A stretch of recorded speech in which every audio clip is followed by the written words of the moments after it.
జై శ్రీరామ్. శ్రీమాత్రే నమః. శ్రీ గురుభ్యో నమః. ఈ నెల ఆగస్ట్ నెల 6వ తారీఖు నుంచి ఆగస్ట్ 28వ తారీఖు వరకు కూడా ఖగోళంలో ఒక మంచి విశేషాంశం చోటు చేసుకుంటుంది. ఈ విశేషాంశం ఏంటంటే ఈ నెల ఆగస్ట్ 6వ తారీఖు నుంచి 28వ తారీఖు వరకు కూడా బుధ భగవానుడు సింహరాశిలో వక్రిస్తూ ఉన్నారు. 6వ తారీఖు 9 డిగ్రీల దగ్గర ఆయన వక్రగతి ప్రారంభమవుతుంది. 28వ తారీఖు కర్కాటక రాశిలో 27 డిగ్రీల దగ్గర ఆయన వక్రచాగం జరుగుతుంది. అంటే ప్రతి రాశికి 30 డిగ్రీలు ఉంటాయి. ఆయన వక్రగతిలో వెళ్తూ ఉన్నాడు కాబట్టి ఈ 9 డిగ్రీలు అంటే 9 డిగ్రీలు దాటుకొని, అంటే ఇక్కడ డిసెండింగ్ ఆర్డర్లో వెళ్తుంది అనమాట. 9, 8, 7, 6, 5 ఇలా వెళ్తుంది. డిసెండింగ్ ఆర్డర్లో వెళ్ళి కర్కాటక రాశిలో రాశి మొత్తం మీద 30 డిగ్రీలు ఉంటాయి కదా, ఆ 30 డిగ్రీలు 30 డిగ్రీ, 29 డిగ్రీ, 28 డిగ్రీ, 27 డిగ్రీ దగ్గర ఒక సెకండ్స్ తోటి, కొన్ని ఫ్రాక్షన్ ఆఫ్ సెకండ్స్ తోటి ఆయన వక్రచాగం జరుగుతూ ఉంది కర్కాటక రాశిలో. సాధారణంగా ప్రతి గ్రహం మధ్య మధ్యలో వక్రిస్తూ ఉంటాయి. ఒక సూర్యనారాయణ మూర్తి తప్ప సూర్యచంద్రులకి వక్రగమనం ఉండదు. రాహుకేతువులు ఎప్పుడూ కూడా వక్రగమనంలోనే ఉంటారు. ఇంకా మిగతా ఈ ప్లానెట్స్ అంటే కుజుడు కానివ్వండి, మంగళ్ కానివ్వండి, గురువు కానివ్వండి, శనైశ్వరుడు కానివ్వండి, అలాగే బుధదేవుడు కానివ్వండి, శుక్రుడు, ఈ ప్లానెట్స్ వక్రగతిలోకి వెళ్తూ ఉంటాయి మధ్య మధ్యలో. అయితే ఇప్పుడు ప్రతిసారి వెళ్తూ ఉన్నప్పుడు ఇంపాక్ట్ డెఫినెట్గా ఉంటుంది. ఇప్పుడు ఇంకా ఇంపాక్ట్ ఉంటుంది. దానికి కారణం ఏంటో ఇప్పుడు నేను ఒకసారి మీకు ఎక్స్ప్లెయిన్ చేస్తాను. మనకి శనైశ్వరుడు వక్రగతిలోనే ఉన్నాడు. ఇప్పుడు ప్రస్తుతం వక్రగతిలోనే శనైశ్వరుడు ఉన్నాడు. ఆయన కుంభరాశిలో ఉన్నాడు. బుధ భగవానుడు సింహరాశిలో నుంచి వక్రగతిలో ఉన్నాడు. కుంభరాశి, సింహరాశి ఈ రెండు సమసప్తకాలు అవుతాయి. కుంభరాశి నుంచి సింహరాశి 7వ స్థానం అవుతుంది. సింహరాశి నుంచి కుంభరాశి 7వ స్థానం అవుతుంది. వైస వర్స, ఇది సమసప్తకాలు అవుతాయి. ఈ సమసప్తకాల్లో 2 గ్రహాలు వక్రించడము, ఒకటి శనైశ్వరుడికి, అందులో కుంభరాశి స్వక్షేత్రము, ఇక్కడ వక్రించడము డెఫినెట్గా ఇంపాక్ట్ ఉంటుంది. మామూలుగానే శశబుధ యోగం చాలా మంచి యోగము. ఇప్పుడు ఖగోళంలో ఇది వక్రించి ఏర్పడుతూ ఉంది ఈ శశబుధ యోగం. సాధారణంగా శశబుధ యోగం ఏంటంటే డబ్బుల్ని ఇస్తుంది. కానీ ఈ డబ్బులు ఏంటంటే మనము చక్కగా ఒక సిస్టమేటిక్గా, ఒక క్రమశిక్షణతోటి, ఆర్థిక క్రమశిక్షణతోటి, ఫైనాన్షియల్ డిసిప్లిన్ తోటి మన డబ్బుల్ని దాచుకోవడానికి కానివ్వండి, ఇన్వెస్ట్మెంట్ చేసుకోవడానికి కానివ్వండి, వచ్చిన ప్రతి రూపాయి, మన పాకెట్లో పడిన ప్రతి రూపాయి కూడా మనం చాలా చక్కగా బాగా యూటిలైజ్ చేసుకుంటాం. అంటే శశబుధ యోగం ఎవరికైతే ఉంటుందో జన్మజాతకంలో, వాళ్ళకున్న ఫైనాన్షియల్ డిసిప్లిన్ ఇంకెవ్వరికి ఉండదని చెప్పాలి. వాళ్ళని చూసి అందరూ ముచ్చటపడి, ఆహా డబ్బులు ఇలాగ సేవ్ చేసుకోవాలా, ఎంత సంపాదించామో ఇవన్నీ పక్కన పెడితే అసలు ఆర్థిక క్రమశిక్షణ లేకపోతే డబ్బులు ఎంత వచ్చినా ఉపయోగం ఏముంటుంది? ఈ ఆర్థిక క్రమశిక్షణని శశబుధ యోగం ప్రతి ఒక్కరికి కలిగిస్తుంది. శనైశ్వరుడు ప్రతి విషయంలో క్రమశిక్షణ ఇస్తాడు. బుధుడితో కూడితే కనుక ఆయన ఆర్థిక క్రమశిక్షణని ప్రతి ఒక్కరికి కలగజేస్తారు. ఇప్పుడు వీళ్ళిద్దరూ కూడా వక్రగతిలోకి వెళ్ళారు. వక్రగతిలో కంటే ఇది ఎలా ఉంటుందంటే, ఇప్పుడు ఒక స్కూల్లో ఒక టీచరు క్లాసులో లెసన్స్ చెప్తూ ఉన్నారు. లెసన్స్ చెప్తూ మధ్యలో ఆమెకేమో ఆవిడకి కావచ్చు, లేదా చెప్పే అధ్యాపకులకు కావచ్చు, ఏదైనా ఫోన్ కాల్ వస్తే, లేదా ఎవరన్నా పిలిస్తే బయటికి వెళ్తారు అనుకోండి.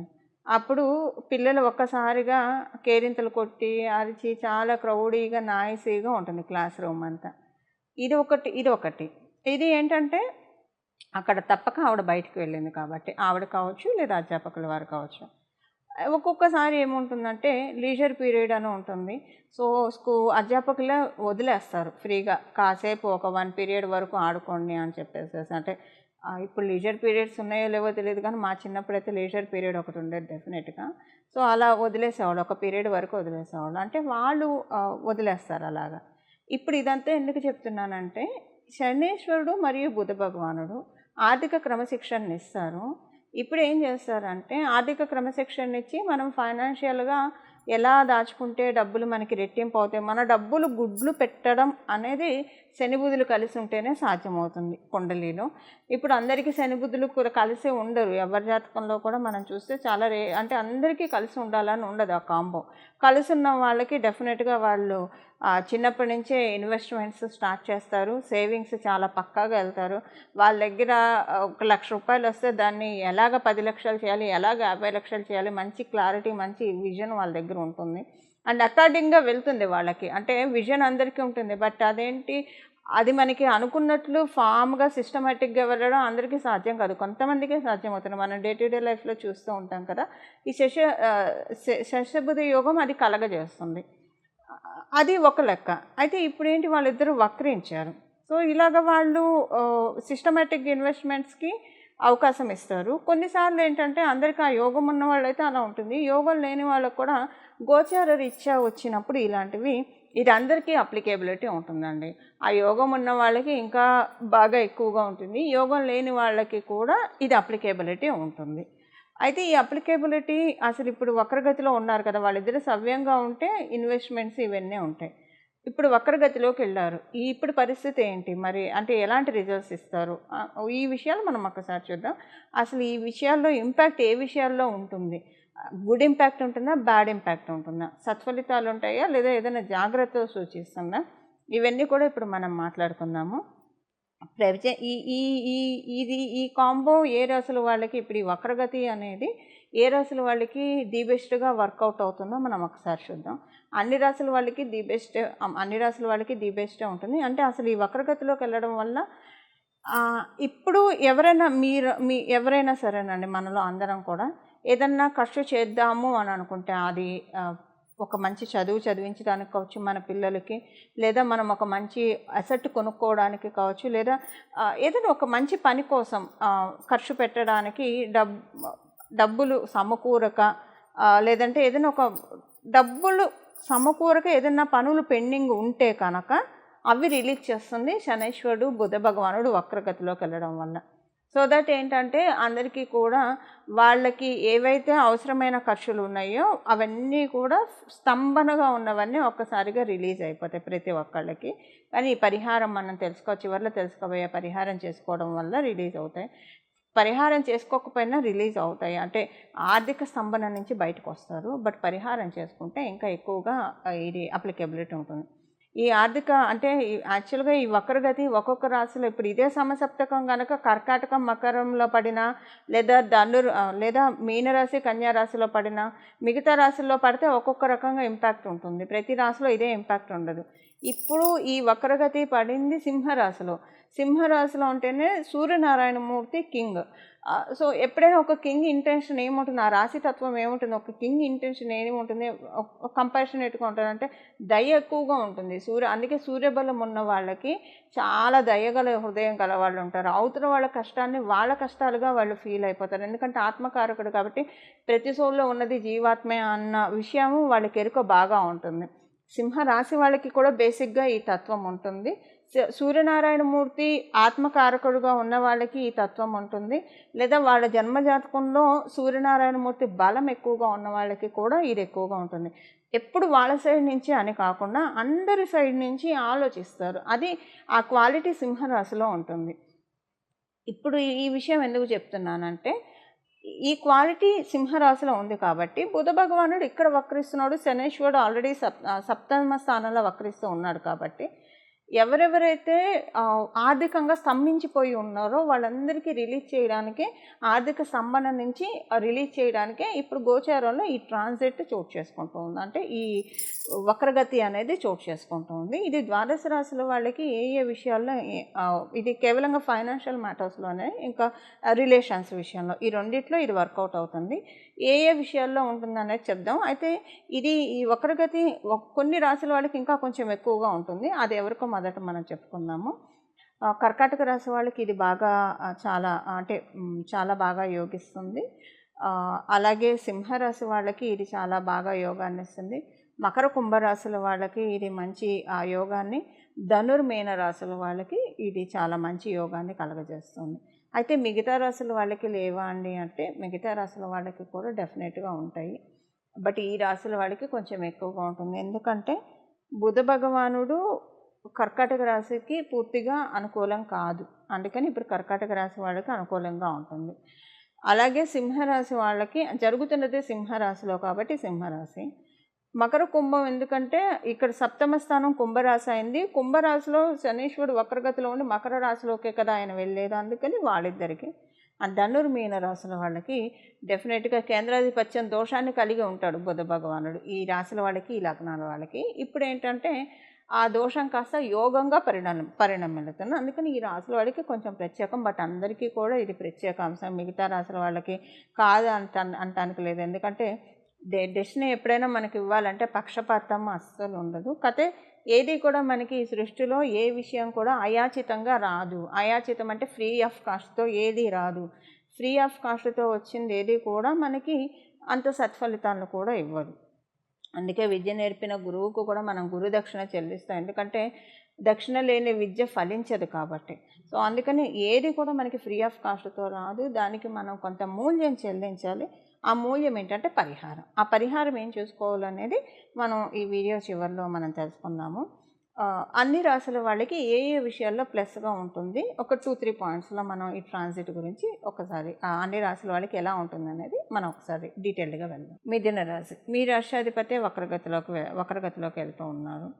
వక్రగతిలోకి వెళ్తున్న వచ్చేది కర్కాటక రాశిలో కాబట్టి మిథున రాశిలో పుట్టిన వాళ్ళకి, మిథున లగ్నంలో పుట్టిన వాళ్ళకి మీకు నవమాధిపతి కూడా వక్రించి ఉన్నారు. సో ఇది ఎలా ఉంటుందంటేనండి కొంచెం మీకు ఆర్థికంగా అయితే ఓకే. బట్ ఏంటంటే కొన్ని విషయాల్లో చిన్న చిన్న ఇబ్బందులు ఉంటాయి.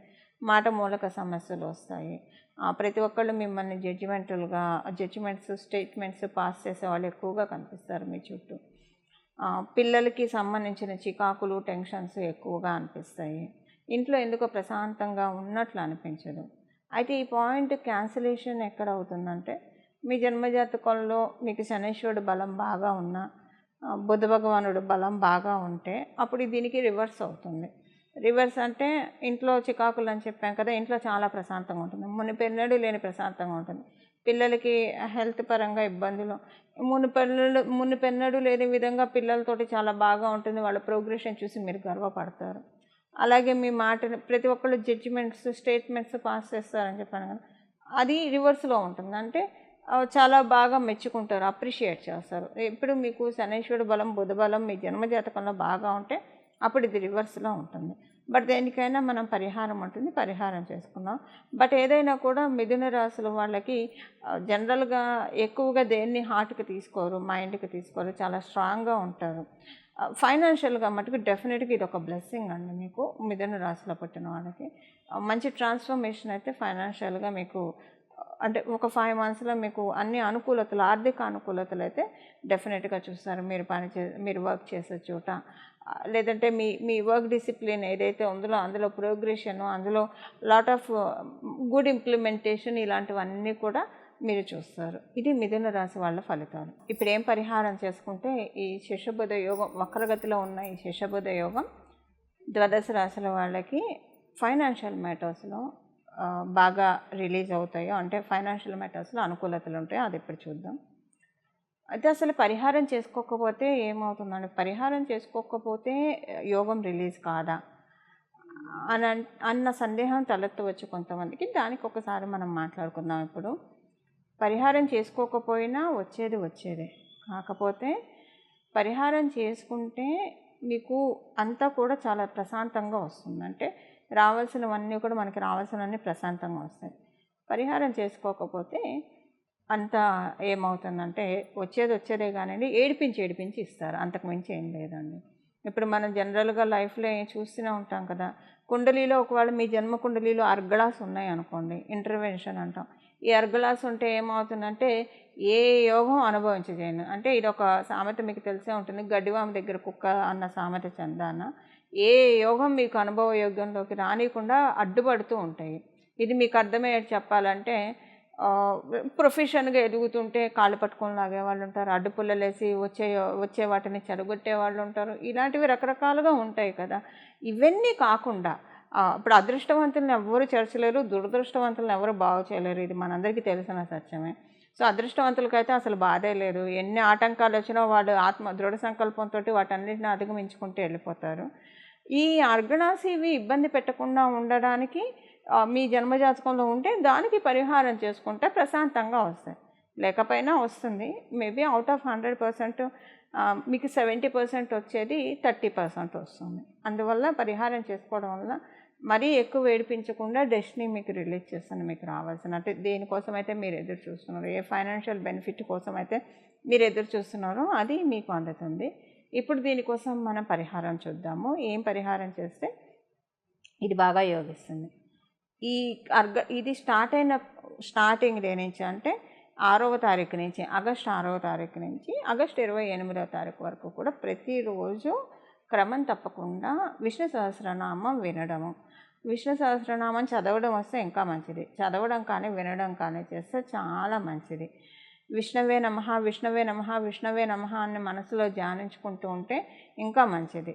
అయితే ఆడవాళ్ళకి పీరియడ్స్ వస్తే ఆ 4 రోజులు వదిలేసేయండి, మిగతా రోజుల్లో వినండి.